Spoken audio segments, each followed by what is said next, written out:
How's it going, everyone? My name is Devon from DEBO's Fishing, coming to you from the Monster Bass channel. Today we're talking about some winter gear prep. Now, if you're in the Midwest like me or in some of the northern states, winter is certainly here. It's bitter cold, we got a bunch of snow, so it's time to put the big sticks up for the season. But there's a few things I do to get my gear prepped and ready to make sure it's gonna be working well for me next year. So, starting out. First question I get asked a lot is when I'm putting my combos away, what do I do with them for the winter? Do you just pile them all in the corner? No, I've got some different rod stand deals here. You can get these off Amazon. I just go for the cheapest one. There's a bunch of different companies that make them. They're all like the hollow tubing stuff. They're great because they keep everything straight up, as opposed to if you lean these in the corner, everything, you know, with the tip laying on something is gonna be bent. So I don't like to do that. I like to keep them straight. Otherwise you could just lay them down if you had a spot. So that's number one.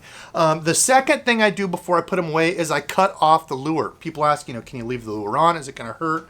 With braid, I don't care about it as much, but with fluorocarbon, your nylon lines, as you can see here, this line is at like a 90 degree.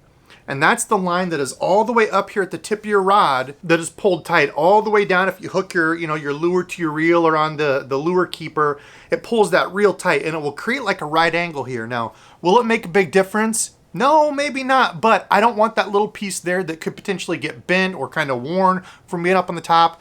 I just cut the lure off and reel everything down into the reel, just like that, so it's ready for next year. Now, another thing, when I put these up for the year, I don't want to have them in direct sunlight. Nylon lines, you know, like your fluorocarbon monofilament, UV light, UV rays will damage and weaken those. So anytime you've got a bunch of line to store, put it in a box that's not see-through, that doesn't have a, you know, a clear top or anything.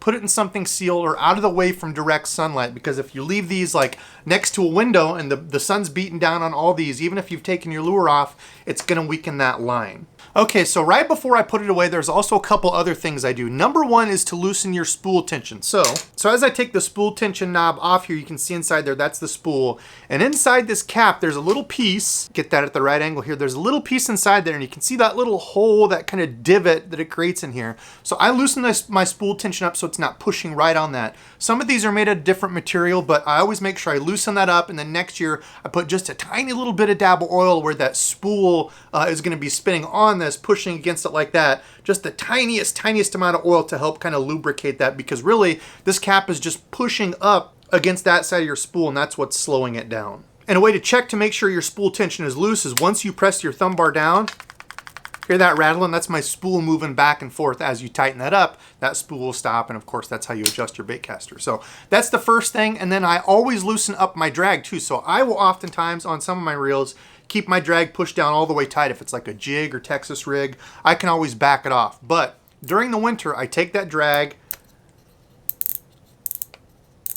untighten it all the way so it's nice and loose, because inside your reel you're gonna have a number of different drag washers. Some are like, you know, aluminum, some are gonna be a felt, a carbon fiber, but what happens with some of those is the longer you keep them pressed down, they'll get kind of compressed and flat, you're gonna lose drag power. So instead of your reel having maybe 15 pounds of drag before it starts pulling out, over time, if that felt gets completely flattened or ripped, maybe it's only got like 5 pounds, right? So over winter, I always just undo those, take that pressure off of it, and then leave it set up just like this. Okay, the next question is, when do I change out the line on the reel? Well, there's no sense of doing it now, right? Kind of when winter is getting into its full swing. I wait until I go out. So I leave it on now. You know, if you're tight on money and you can't re-spool all of them, a couple things you can do is take your fluorocarbon, tie it to something before you go out, and pull it and stretch it just a little bit. Hold that stretch, and all those coils, you know, all these coils like this that happen after you leave lines sitting on a reel too long. This one does have it, and if you look,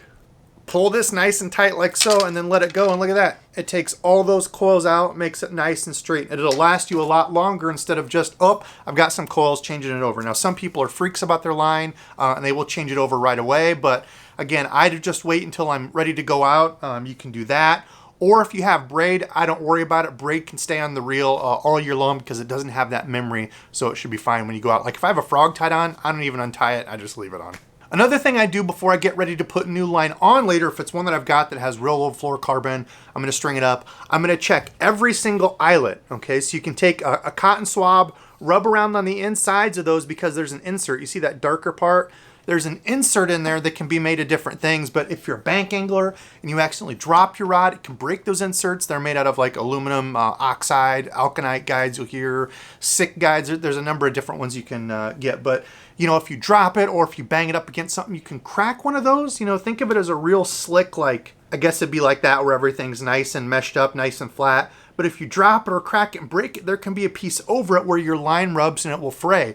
And I've noticed this on rods. I'll be out and be like, why does my line have all these fuzzies on it? Well, it's because one of my rod guides, I cracked a rod guide, and every time I was reeling it in, it was just like a knife and just taking real thin, tiny little layers off that and had these little coils of like fuzzy stuff on the line. It was just barely shaving some of that line off. So check those. You can use a Q-tip. I also use a flashlight and just inspect each one. Make sure you don't have any cracked rod guides. Now, don't neglect the reels either. I do the same thing for the reel. You can take it off here or just leave it on. I inspect the worm gear, you know, especially if it's something for frogging, you can see those worm gear teeth in there. You can often get moss, algae in there, and that will mess up your line guide if it can't get all the way to one side or the other. You might notice your reel spooling up too much line on one side. So get all that cleaned out, clean out from the inside, take your spool out.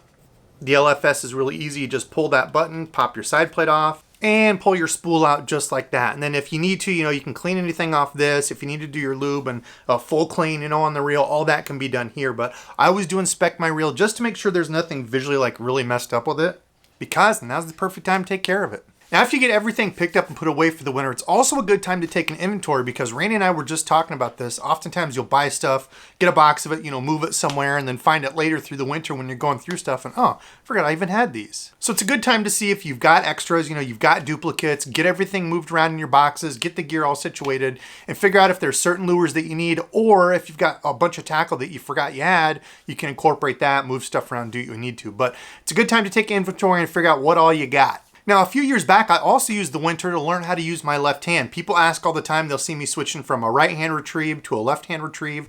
I now use both, and that all started, I don't know, maybe 4 years ago in my basement, only pitching and flipping with my left hand. That was because every time I was pitching and flipping, you know, with a right hand retrieve, I would pitch it with the right, switch it back over, and then reel. Now is a perfect time to do that. I just did it in my basement. You could do it in your garage if you have a heated garage, anywhere where you've got a little room. And then I was using both. So I learned how to use a left-handed bait caster, flip and pitch it, and then reel with the lefty. And then also practice just flipping and pitching with that left and reeling it in. So good time to practice that. I mean, you would be amazed doing it every day. I was doing like 50 or 100 pitches.